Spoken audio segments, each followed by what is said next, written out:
নমস্কার বন্ধুরা, নীলাশা কিচেনে নিয়ে এসেছি দুধ পিঠে রেসিপি।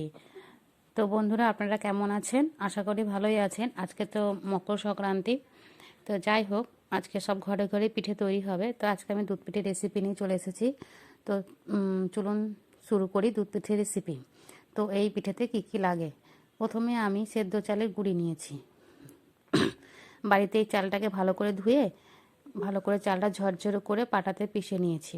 এবার এই চালের গুঁড়িটাকে ভালো করে মেখে নেব। আমি এখানে ফুটন্ত গরম জল নিয়েছি। জলটা নিয়ে এবার ভালো করে এই চালের গুঁড়ি মাখিয়ে নেব।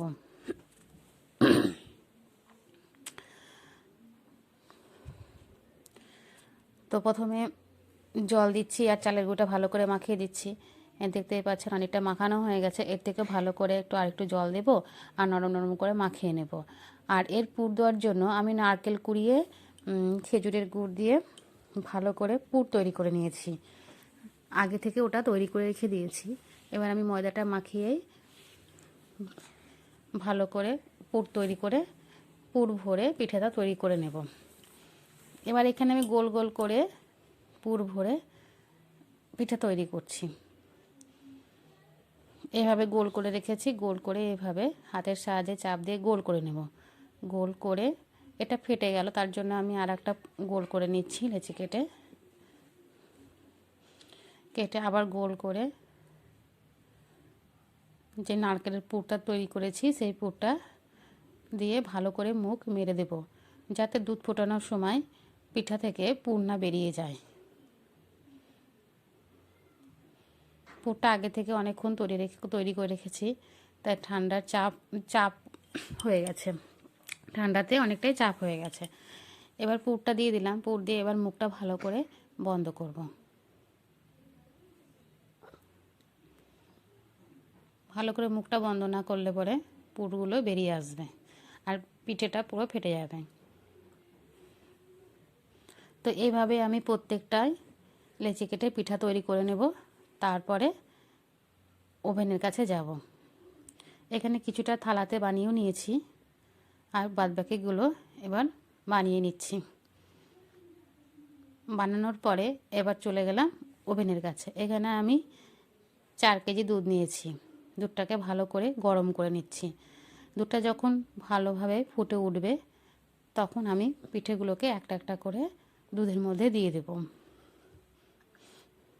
দুধ আমার ফুটে গেছে। এবার আমি একটা একটা করে পিঠেগুলোকে দুধে ছেড়ে দিচ্ছি।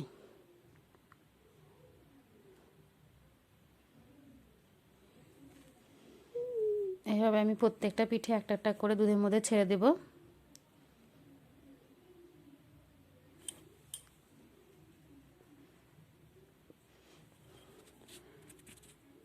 কিছুটা ছাড়া হয়েছে আর কিছুটা আছে। এবার এগুলো পুরোটাই ছেড়ে দিচ্ছি। এই পিঠে ছাড়ার পরে দুধ আর পিঠে ভালো করে যখন ফুটে উঠবে তখন আমি গুড় দিয়ে দেব। দিয়ে ভালো করে ফুটিয়ে নেব। ফুটিয়ে তারপর নামিয়ে নেব।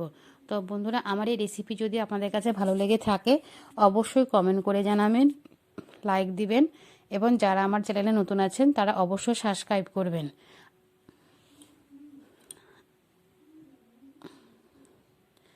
এবার পিঠেগুলো পুরোটাই ছেড়ে দিলাম। দেখতে পাচ্ছেন এখনও দুধ ফুটে ওঠেনি। হ্যাঁ, পিঠেগুলো দেখা যাচ্ছে।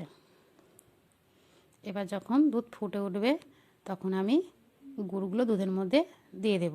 দিয়ে ভালো করে খুন্তি দিয়ে নেড়ে দেব।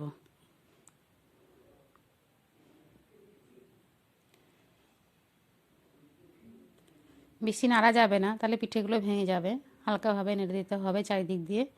এবার গুড় দিয়ে দেব। আমি গুড়গুলো আগে থেকেই ভেঙে রেখেছি। এবার কড়াইতে গুড় দিয়ে দিচ্ছি। একদিকে গুড় দেবো, একদিক দিয়ে খুন্তি দিয়ে নেড়ে দেবো, যাতে তলাতে ভালো করে মিশে যায়। আর গুড় দিলে তো দুধের কালার চেঞ্জ হয়ে যাবে, দেখতেও ভালো লাগে। গুড় দিয়ে দুধটা ফুটে উঠলে আমার পিঠে তৈরি হয়ে যাবে। তো বন্ধুরা, এই রেসিপি যদি আপনাদের কাছে ভালো লেগে থাকে অবশ্যই কমেন্ট করে জানাবেন।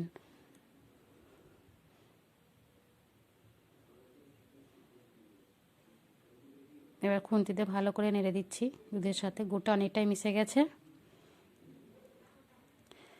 আমি অনেকক্ষণ ধরেই দিয়েছি, নাড়াচাড়াও করেছি। হ্যাঁ, এবার থালাতে সব ঢেলে নেব। প্রত্যেকটা থালাতে ঢেলে নিয়েছি। দেখুন বন্ধুরা কেমন লাগছে দুধ পিঠে রেসিপি। যদি ভালো লেগে থাকে অবশ্যই কমেন্ট ও সাবস্ক্রাইব করবেন। আর দেখা হবে আবার পরের ভিডিওতে।